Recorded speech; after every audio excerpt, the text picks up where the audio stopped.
नमस्कार। अच्छा, कभी सोचा है कि एक बेजान पत्थर और एक जिंदा पेड़, इनके बीच का फासला कैसे तय हुआ? मतलब बिना जान वाली चीजों से ये चेतना, ये जिंदगी आखिर आई कहां से? आज हम इसी बड़े सवाल की तह में जाएंगे और बाबा श्री नागराज शर्मा की शिक्षाओं से निकले एक बहुत ही दिलचस्प नजरिए को समझेंगे। तो चलिए सीधा उस सवाल पर आते हैं जिसने न जाने कितने विचारकों को सदियों से उलझा रखा है। आखिर वो कौन सी चीज है, वो कौन सा राज है जो एक चट्टान को एक जीवंत पौधे से अलग कर देता है? ये सब शुरू कहाँ से हुआ? देखिए, इस पूरी गुत्थी को सुलझाने की जो चाबी है ना, वो एक शब्द में छिपी है, सह अस्तित्व। जी हां, सह अस्तित्व। ये एक अकेला विचार पूरी कायनात की कहानी का आधार है और आज हम इसी कहानी को परत दर परत खोलेंगे। तो कहानी की शुरुआत कहाँ से करें? सह अस्तित्व के इस सिद्धांत को असल में महसूस करने के लिए इससे बेहतर कोई उदाहरण हो ही नहीं सकता, जो हम सबकी जिंदगी का आधार है, पानी। जी, पानी का बनना। अब सवाल यह है कि यह सह अस्तित्व है क्या?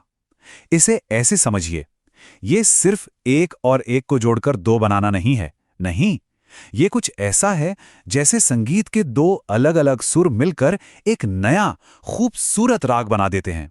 कुछ ऐसा जो उन अकेले सुरों से कहीं ज्यादा गहरा और बिल्कुल नया हो। जब चीजें सह अस्तित्व में आती हैं तो वो कुछ मौलिक रूप से नया बना देती हैं। और इसका सबसे जबरदस्त उदाहरण है पानी। देखिए, दो बिल्कुल अलग बल्कि उल्टे स्वभाव वाले तत्व एक साथ आते हैं। एक तरफ हाइड्रोजन जो खुद धमाके से जलती है, दूसरी तरफ ऑक्सीजन जो आग को और भड़काती है।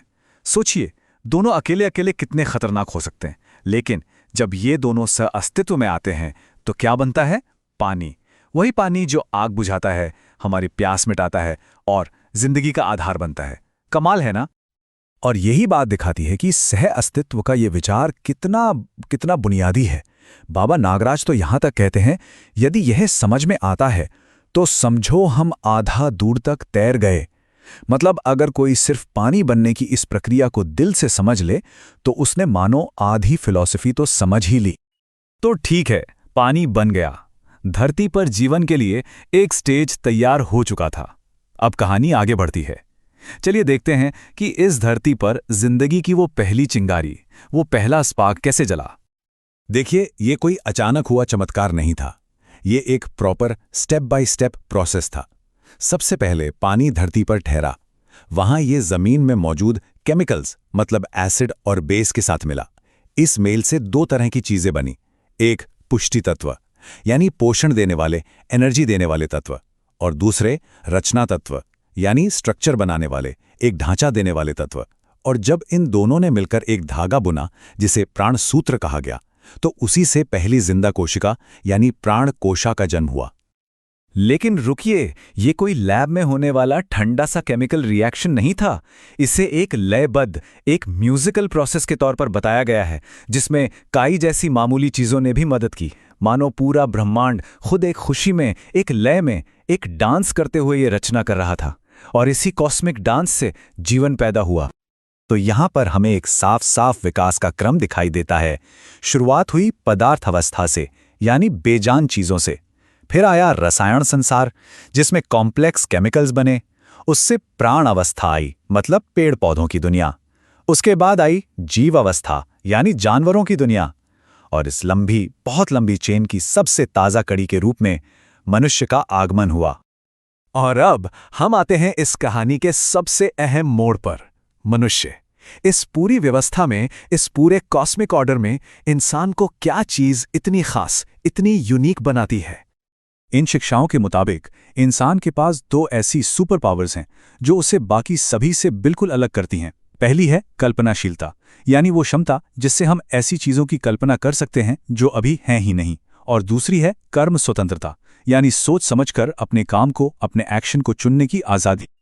और यहीं पर बात बहुत गहरी हो जाती है, क्योंकि इसी आज़ादी के साथ आती है एक बहुत बड़ी जिम्मेदारी।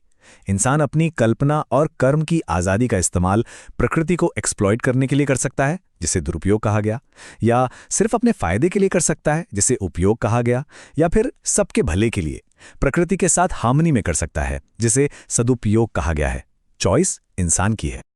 और यही चुनाव यही चॉइस हमें सीधे चेतना यानी कॉन्शियसनेस के आइडिया की ओर ले जाती है।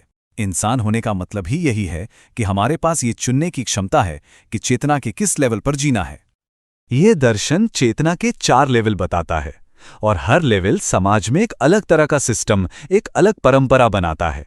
सबसे नीचे है जीव चेतना, जहां इंसान सिर्फ अपने सर्वाइवल के लिए जीता है, जिससे समाज में संघर्ष और अपराध की परंपरा बनती है।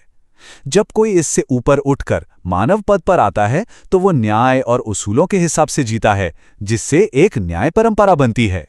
फिर आता है देव पद, जहां बात सिर्फ न्याय की नहीं बल्कि सबके लिए समाधान खोजने की होती है, जिससे समाधान परंपरा बनती है। और सबसे ऊंचा लेवल है दिव्य पद, जहां इंसान परम सत्य के साथ एक होकर जीता है और एक सत्य परंपरा को स्थापित करता है। तो ये सब हमें कहाँ लेकर आता है? इस पूरी दार्शनिक यात्रा का निचोड़ क्या है? इसका सार, इसकी समरी छिपी है हमारे अपने चुनाव की शक्ति में और हमारी अपनी जिम्मेदारी में। बाबा नागराज इसे बहुत ही सीधे और सरल शब्दों में कहते हैं। कैसे जीना है, इसको हर एक को ही तय करना है। कोई बाहरी शक्ति ये तय नहीं करेगी कि इंसान कैसे जिए। ये फैसला हर एक को अपने लिए खुद ही करना है। असल में इंसान की सबसे बड़ी आज़ादी, उसकी अल्टीमेट फ्रीडम यही है, अपनी चेतना का स्तर चुनने की आज़ादी। और हम जो भी स्तर चुनते हैं वही ये तय करता है कि हम दुनिया में कैसी विरासत, कैसी लेगेसी छोड़कर जाएंगे। संघर्ष की, न्याय की, समाधान की या फिर सत्य की। और आखिर में ये सवाल सिर्फ एक फिलॉसफिकल सवाल नहीं रह जाता, ये हम सब के लिए एक बहुत ही गहरा पर्सनल सवाल बन जाता है।